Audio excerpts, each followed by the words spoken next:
circle bright, weave your web of dark and light, earth, air, fire.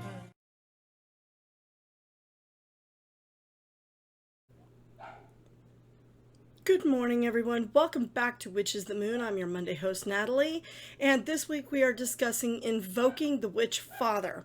Before I get into this video, I want to just state you may hear my little miniature dachshund having a coronary fit. I brought him in the house so he could eat undisturbed because the other bigger dog tries to eat his food if he takes too long.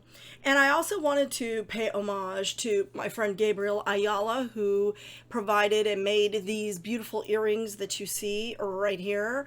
Gabriel is Native American. He does a lot of beautiful artwork, not just jewelry. He makes jewelry. He's also a gifted musician and has been suffering in terms of not being able to put on a lot of live concerts, and so financially things I'm sure probably have been hit like everybody has been with COVID, but he does do free concerts on Facebook, so check him out. It's Gabriel Ayala. If you're interested, it's ayalaguitarist.com. I don't know if he has any of his jewelry designs on his website, but you can certainly contact him through the website and let him know you're interested in seeing some of his other art, or look him up on Facebook. I will put the link to his website in the down bar. But thank you so much, Gabriel. I'm very proud of my beautiful earrings. This is my second pair from him. Some of you may recall the ones with the which are the red dress with the metal beads on them for the missing and murdered Indigenous women. Go back and watch that one. So let me get into this discussion today. Now today we are discussing Invoking the Witchfather. And I had actually recorded a video yesterday, but I felt kind of rushed and I felt like it was disjointed and I kept kind of bouncing back and forth. I've been having terrible migraines, so I didn't feel like I was on my best paw. I'm feeling better today, so I thought I'd stick my other paw out and see how we do with it. I want to state as a disclaimer right here and right now at the beginning of this video, yes, the concepts of and the archetypes of a witch father and a witch mother are gendered, okay? Period. They're gendered. There's no getting around that, okay?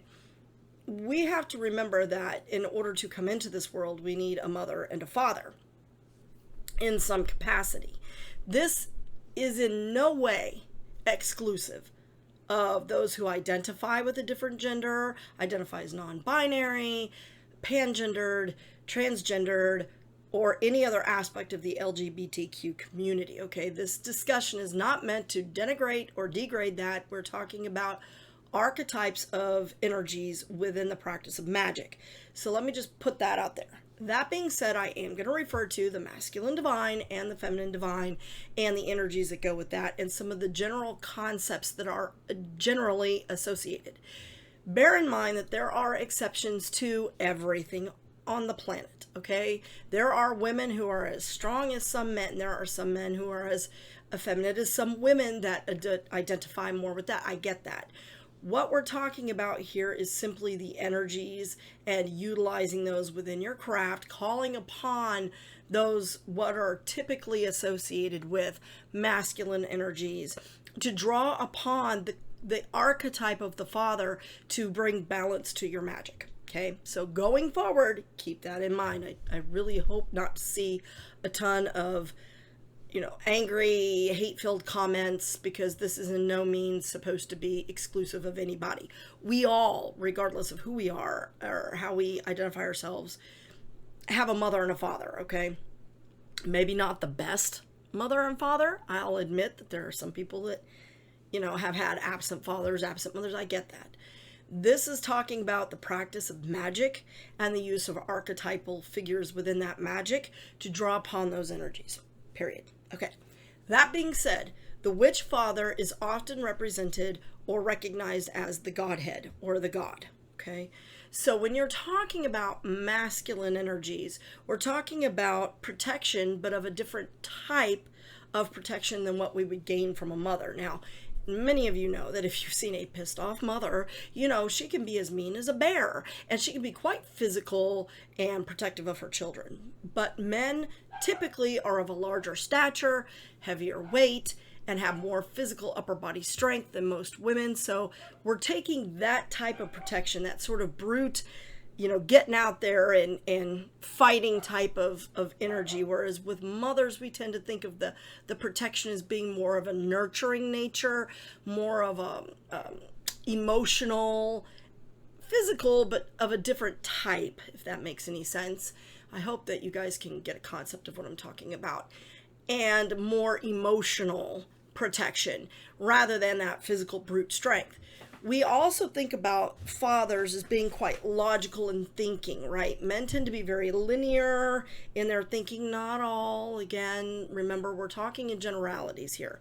I am speaking in generalities. I am talking about stereotypes and archetypes within this video. So, men tend to be far more linear and logical thinking, whereas women tend to be more abstract in their thinking and can think outside the box.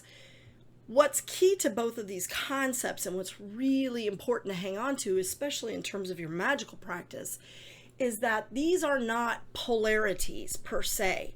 They are complementary concepts. One cannot exist without the other. The sun cannot be appreciated without the moon. The moon cannot shine without the sun. We need both of those concepts in order to bring balance and fullness to our practice. Calling upon the Witchfather is calling upon the archetypes of the inseminator, the father, and the sage. Just as we have a triple aspect of the goddess, we have a triple aspect of the god. And I find that this is often kind of run over in terms of literature within the craft, discussions within the craft. You don't see a whole lot of discussion. It's brought up in some contexts, but really there's a lot of focus on the maiden mother crone. There's not a lot of focus on inseminator, father, or sage, but they're actually equally important and complementary to one another. The crone gains wisdom in much the same way the sage does, but his is more of an understanding of politics, an understanding of machinations of government, society, things like that, whereas the feminine is more the understanding of social relationships within the community. And so when we call upon those archetypes, we are calling upon an energy to come within our practice. Now, some witches identify more with the god than with the goddess, for whatever reason, and that includes females identifying more with the god. Some women need more of that father aspect, just as some men need more of the mothering aspect. And so we tend to polarize our magic. What I'm calling upon you guys to recognize here is that we need a blending, a melding of the two. You are a melding of your mother and father. How does he know? I don't know how he knows. Every time. Yesterday, when I was trying to record this, he's walking through the door. You done yet? If I was done, I would have opened the door and left the room. But anyway, I apologize. So, now I'm trying to gain back my train of thought. We need balance within the practice of magic to advance our magic. We need to recognize that there is both male and female energies within the world that combine. You are an amalgamation of your mother and your father. Whether you get along with your parents like your parents or not, you carry aspects of them within you.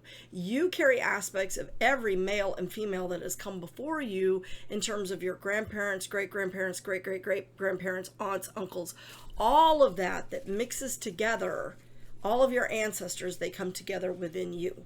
In this present moment, you bring those energies present within you at the moment, and so you may exhibit characteristics. You might have your father's facial expression when you're annoyed. You might have your mother's smile when you're happy. You might think very logically like your father does.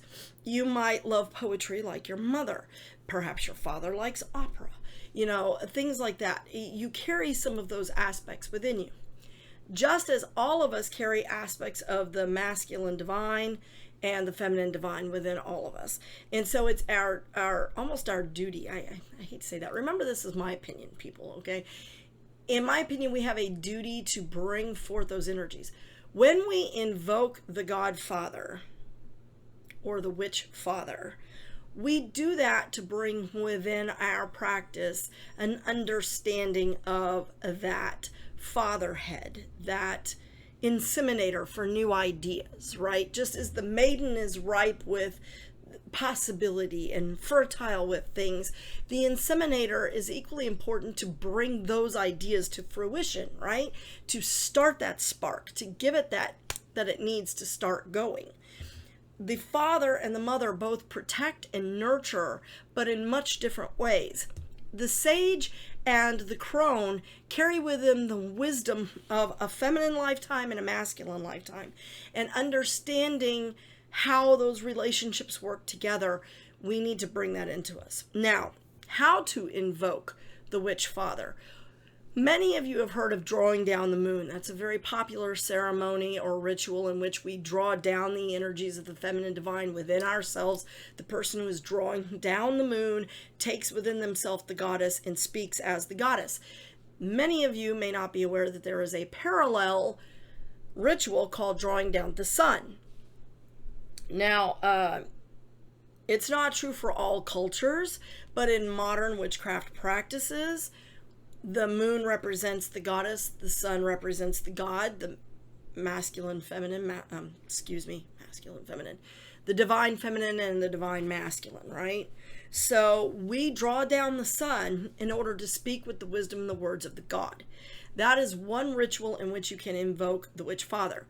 I, in doing my research in the past, have come across a few wonderful invocations of the Witchfather, one by the beautiful and wonderful Matt Aron. If you haven't picked up his book, I suggest you do so. It's a fabulous read, chock full of good exercises. Matt, I've had the pleasure of meeting once. I hope I get to meet him again. I would really like to sit down with him and have a real discussion, because he's remarkably practiced, and he had a beautiful invocation to the Witchfather, which I'm going to try to find again and link in the down bar. It was reposted by someone else, because when I went to his link to find the original post, it said that the link was no longer valid. So I will try to find the link on which I found it and post it, but I want to give credit where it is. There were a couple of others that I liked that I highly recommend you read over and formulate your own invocation of the Witchfather and place that with your charge to the goddess, or charge of the goddess as it's called, to put in your grimoire, because I think that having balance within our practice is partly what sets us aside from other religions. Because if you look at the Judeo-Christian religions, the Abrahamic religions of the book, they tend to be very slanted to the masculine. They kind of downplay, in the case of Catholicism, or completely deny, in the case of some other Christian traditions and Judaism and so forth, the need for a feminine divine. So they focus on the masculine only, and that leaves them very unbalanced, which is why I believe so many people are moving away from those religions now. They held quite a strong sway politically and frankly emotionally, because when you're raised in these faiths, you're raised to believe that that is the only way. So it's ruled by fear versus ruling by openness and balance, which is what I think gives the craft its strength. We understand that sexuality, which is inherent in the female and male aspect, and we talked about that in the practice of sex magic, is vital. We have archetypes such as the coming together of the chalice and the blade. That is an archetype of the coming together of the masculine feminine and the masculine divine for the creationary purposes.